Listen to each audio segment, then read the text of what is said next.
the 5 stages of grief: denial, anger, bargaining, depression, and then finally we have acceptance. Similar to grieving, these stages, they are not experienced in a linear fashion, and they are parallel to the stages that a victim of narcissistic abuse goes through after the loss of a relationship, or possibly the realization that their partner has narcissism or narcissistic personality disorder. They're still in the relationship with this person, but they are still grieving the relationship while inside the relationship, if that makes sense. This usually goes on with people who have been together for many, many years. And so you basically go through all of the stages of grief as if somebody very close to you passed away, like there was a death. And you will bounce back and forth between these stages of grief. And a lot of the times it feels absolutely unpredictable. And just when you feel like you are done with one, something happens that will bring you back to a previous stage, one that you thought that you were finished with, one that you had completed. And I'm going to give you a description of what these stages can look like when it comes to narcissistic abuse and discovering that you have been in an abusive relationship. Denial. This is the first one. So perhaps you ran across something. Say you were reading something and the definition of narcissistic abuse or the definition of narcissistic personality disorder popped up somehow, somewhere, and it just sounded a little bit too familiar. Or maybe a family member or a friend mentioned that this may apply to your relationship, and they suggest that you Google search these terms. However, the discovery happened. Most people will ignore this information, this new information, regardless of how true and it may feel and how well it really truly does resonate within us when we discover this. It can take several years for this information to sink in, for reality to sink in. And I have had several clients come in and say that they knew in the back of their mind that their parent or their partner or their friend or whoever was narcissistic, but they just couldn't face the truth. They didn't want to face reality, and it took several years before they could acknowledge and process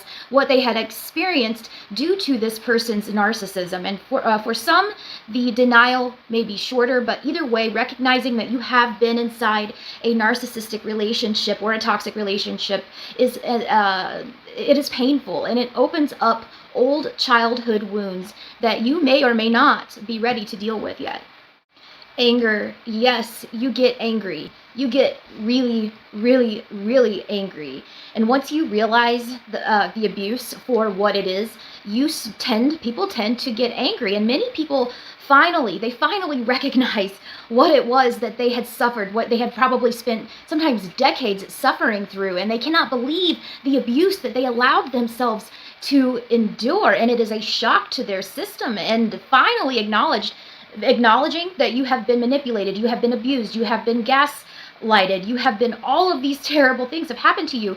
It ignites this anger, and it causes this anger to surface. And recognizing that this anger is normal, it is a part of processing trauma, and it is the deep sense of betrayal and hurt, and it is okay and understandable that you are angry, as this is a necessary part of your healing. Beginning phase or the doubt phase. And people bounce to this stage often, backwards or forwards. And the questions of doubt, they surface regularly, especially when it comes to narcissistically abusive relationships.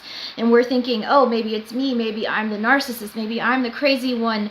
And bargaining, it makes you rationalize. Maybe it's not as bad as I thought. Maybe the abuse really wasn't happening. And due to the nature of narcissistic abuse, it is normal for someone to question their reality and wonder if they are the one with the problem, if they are the one that is a narcissist. And this is what you've actually been trained to do this by the narcissist. We have depression, and once you allow yourself to truly identify with being in a narcissistic relationship, identify with being a victim of narcissistic abuse, a survivor of narcissistic abuse, and how it has messed with your sense of self, and this feeling of pain and sadness, they are so overwhelming sometimes, and many people fear that they will never move past this stage, and they begin to feel stuck. They lack the motivation to do the emotional work that it takes to get to the light at the end of that tunnel, and they wish they could go back to that state of ignorance where they didn't know what narcissistic abuse was, and they worry about possibly never having another healthy relationship again in their lifetime, and they fear that they may never heal. Acceptance.